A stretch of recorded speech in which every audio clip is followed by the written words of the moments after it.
Bonjour, dans cette vidéo, nous allons étudier les évolutions réciproques. Donc, dans notre exercice, nous avons le prix d'un article qui a subi une augmentation de 25% et on se demande quel taux d'évolution, quelle évolution doit lui appliquer pour qu'il revienne à son prix initial, à son prix de départ. Donc, nous ne connaissons pas dans l'exercice la valeur de départ et la valeur d'arrivée.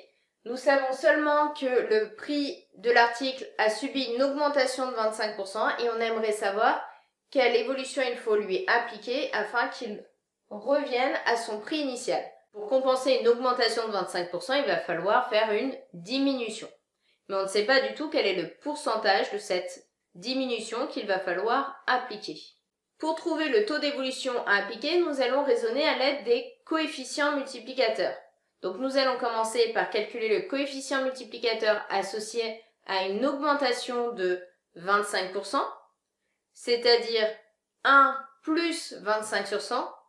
En effet, une augmentation de t% revient à multiplier par 1 plus t sur 100. Notre coefficient multiplicateur est donc 1 plus 25 sur 100, ce qui nous donne 1 plus 25 centièmes, donc 1,25.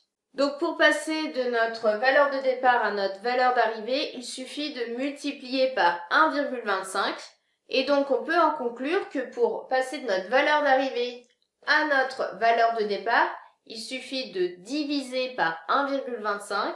Or diviser par 1,25 c'est la même chose que multiplier par l'inverse de 1,25, c'est-à-dire multiplier par 1 sur 1,25. Alors si vous n'êtes pas convaincu par cela, c'est assez facile de vous en persuader.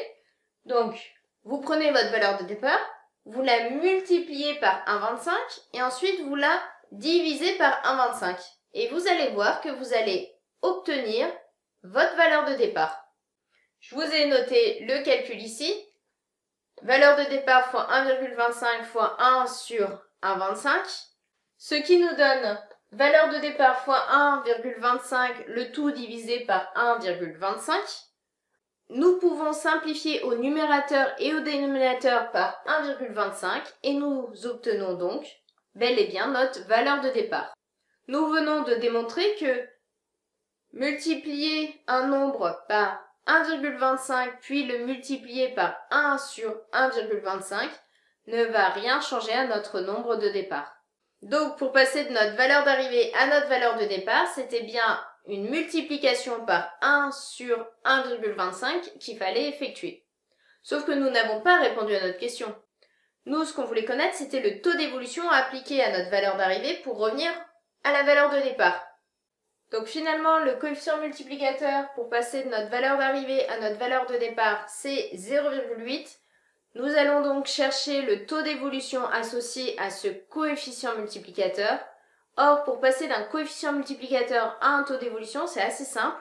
Il suffit de lui retirer 1 à notre coefficient multiplicateur. Donc, on soustrait notre coefficient multiplicateur par 1 et on va obtenir le taux d'évolution. Donc, notre taux d'évolution est égal à 0,8 moins 1, ce qui nous donne donc un taux d'évolution de moins 0,20.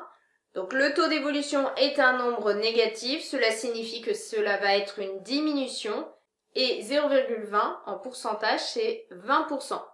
Un taux d'évolution de moins 0,2, moins 0,20 signifie donc une diminution de 20%. On pouvait trouver le taux d'évolution autrement. Donc, comme le coefficient multiplicateur est de 0,8, il suffit de constater qu'il est inférieur à 1. Nous avons donc une diminution pour passer de notre valeur d'arrivée à notre valeur de départ. Or, dans le cas d'une diminution de t%, le coefficient multiplicateur se calcule 1 moins t sur 100. Il suffit donc de comparer 0,8 avec 1 et de se dire que 0,8 c'est 1 moins 0,2 et donc c'est une diminution de 20%. En conclusion, nous venons de trouver que pour passer de notre valeur d'arrivée à notre valeur de départ, il suffit de faire une diminution de 20% et donc nous avons trouvé le taux d'évolution qu'on devait appliquer à notre nouveau prix afin de retrouver le prix initial. Le taux d'évolution était de moins 0,2. Contrairement à ce qu'on pourrait penser, nous venons de voir que lorsqu'on fait une augmentation de 25%, pour revenir à la quantité initiale, il ne faut pas forcément lui faire une diminution de 25%, mais en fait une diminution de 20%. Ici, nous n'avions même pas de valeur de départ. Cela va être vrai pour n'importe quelle valeur de départ. Si vous l'augmentez de 25%, pour qu'elle revienne de nouveau à sa valeur initiale, il faudra lui appliquer une diminution de 20%. Cette vidéo est maintenant terminée, j'espère que vous l'avez bien comprise. N'hésitez pas à aller voir d'autres vidéos sur ma chaîne YouTube ou sur la playlist Informations chiffrées et à vous abonner. Je vous souhaite une bonne continuation et bon courage!